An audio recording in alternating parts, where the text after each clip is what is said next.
different.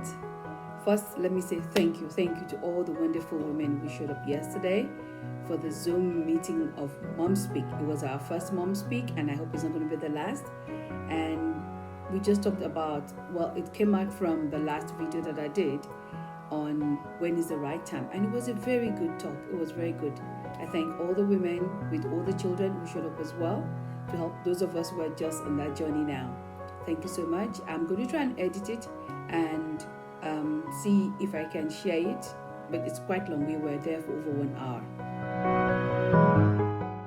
So today I'm starting this new playlist, which I'm calling Musing. It's just, my thoughts about stuff. And so it's from the, all that jazz. It's me, books, and all the jazz. And today I want to talk about us. I want to talk about women. Welcome to Coffee with Temmi. Why is this coming up now? It's been on my mind, but then today, or rather yesterday, South Africa celebrated Women's Day. It was our Women's Day. And this came about from what happened in 1956. In 1956, over 20,000 women, just imagine, 20,000 women marched to the Union Building because of the pass system and the changes that were going to be made. It was just a horrible time. But that's not my story for today. So they marched there to, protest against this inhuman laws that was going on.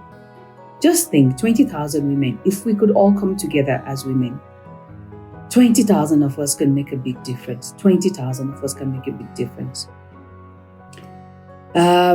This actually started coming to my mind, what I want to talk about. Last month or a few months back, a young woman, I'll say young because I am older than, I don't know what's the correct tense here, because she died suddenly. And this was someone that I knew from when I knew her when she was a teenager. And then, obviously, time, distance, I don't know why I said obvious. Anyway, time and distance, we didn't see each other for whatever reason that was. She was a well-known person. So I went online to, how that happens when someone dies or somebody who's well-known. So I went online to check what was going on here. And it turned out some of the things that I read, some of the interviews that she had done. And there I found that she had wanted kids and she couldn't have kids for a long time. And she went through, so many things. And something she said touched me because I knew exactly what she was talking about. She said in one interview that she was somewhere.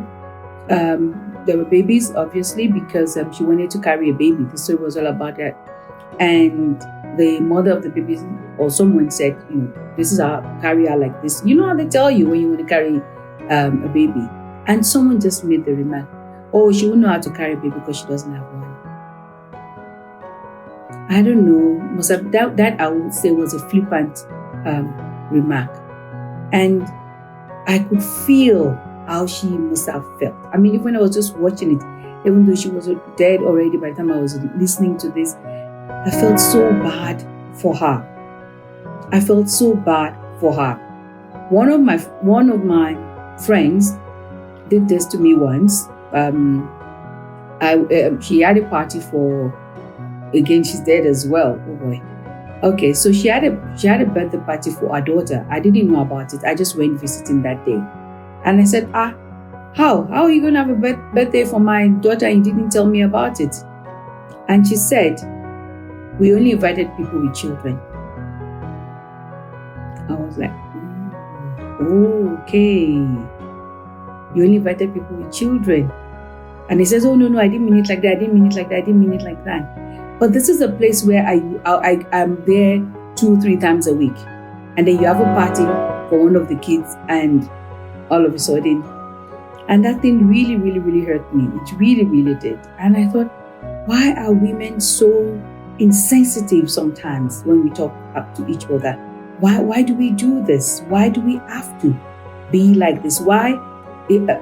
Is it necessary for us to put people down, for us to, to put other women, and it's really women we do it to each other? Do we need to do this to bring ourselves up? Do we need to? Or do we just, I don't get it. Something else as well that happened, why I really felt what this young woman felt. I stopped going to baby showers. And funny thing, it was the husband of this friend of mine that actually helped me get out of it. I would go, not because I stopped going, not because I wasn't happy for the mother to be or anything, or whatever, but I stopped going. This was before I had my daughter. I stopped going because of the remarks that people will make without thinking. And when I say people, obviously it's women, because baby showers are all about women. When you say, there's I don't know how you guys do baby showers, but then they say give advice to the mother to be and all of that. And I noticed, not in all, but in some, they will pass me. They will pass me, and in most of it, to make matters worse, I was probably the oldest person, I was probably the oldest person, but here I am, not married. Here I am without a child. And they will pass me and not ask me for advice. And even sometimes when I was asked, oh, so what advice are you going to give to mothers? I could hear, sometimes I could see the smile on the face like, let's just ask her, Shabi, what could she possibly know? And it made me feel even worse, because it's like, babebe, you know what I mean? Those babebe. And one day I had gone to one like that, and my friend's husband came and they popped in to see me, and I was crying and said, what's going on? And I said, this happened. Then why did you go? I said, well, if I don't go, they're going to think this, and said, let them think whatever they're going to think. Look at you now, you're a wreck. You're in your house, you're crying because of something that they don't even know what happened. They made you feel bad. Well, they did, whether they meant it or they didn't mean it, it doesn't matter. Obviously, they made you feel bad. And I thought, yeah, what's going to happen? If I don't go, what's going to happen? Yes, everybody will be annoyed with me for a while. They'll get it, right? They don't need me there. Do you understand what I'm saying? There's a poem that I found this morning. Actually, I'm going to read 3 poems. And they said something to me, and I want to share them with you. We don't need to. That's really what I want to say. We need to be sensitive to what someone else might be going through. It's not the things that and I'm going to call myself out on this. When I was going, I said, no, I'm going to call myself out on girls. I'm going to say girls now. We all are. We can be bitchy. You know that we can be bitchy. And it's nasty when it's not you. You are kind of okay, you say it. And some people probably have not been bitchy to other people. I'm so happy for you. I know I have been. And I'm calling myself out on this. I'm going to be more careful with saying stuff. Sometimes it's harmless. Okay, harmless because, the person doesn't know what you're saying anyway. And it's no, I don't think I really, really hope not. And if I have ever been, please forgive me. I don't think I've ever been to say something that carelessly about something that I know must be, something like this. Like, you don't have a child, or you're not married. The you're not married one, for me, is just fun. When people just say it, I have my answers. So I probably wouldn't make fun of somebody who is not married. But I don't know. So if I have been, I'm so sorry. I apologize. This is written by an Indian, I don't know if it's a man or a woman. I'm so sorry. She says, or he says, if you are broken and they left you, do not question whether you are enough. The problem was you were so enough, they were not able to carry it. Rupee Kaur. You were so enough, they were not able to carry it. And I love that. If someone is, I'm looking for the second one. If someone is, my freeing myself from that, from not going.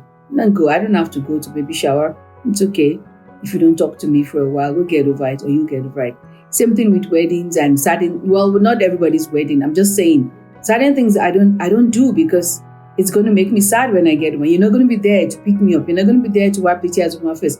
You're not even going to be on the phone, And maybe you've been bitchy about me after I left. Maybe the gift I brought was too small. Maybe I didn't even bring a gift.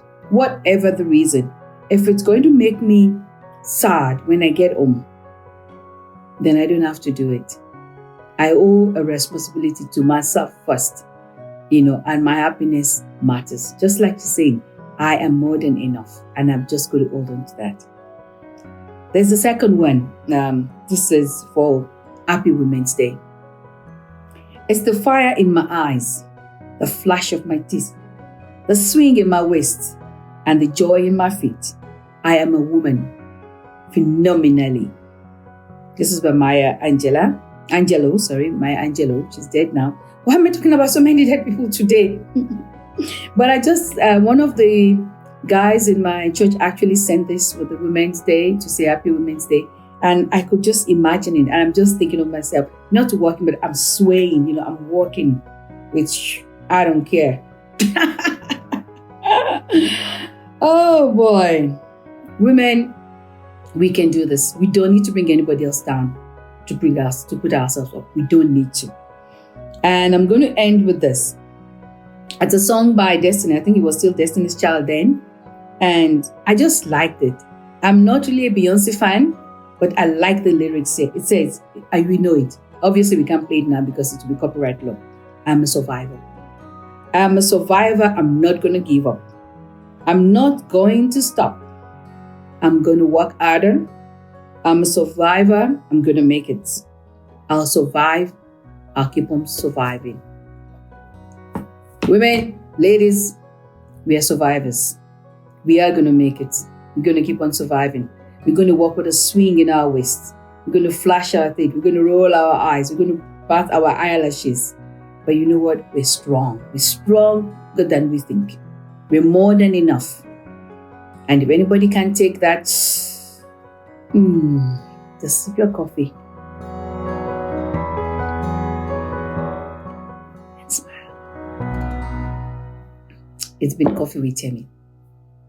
I'll see you next time. I hope I'll see you next time.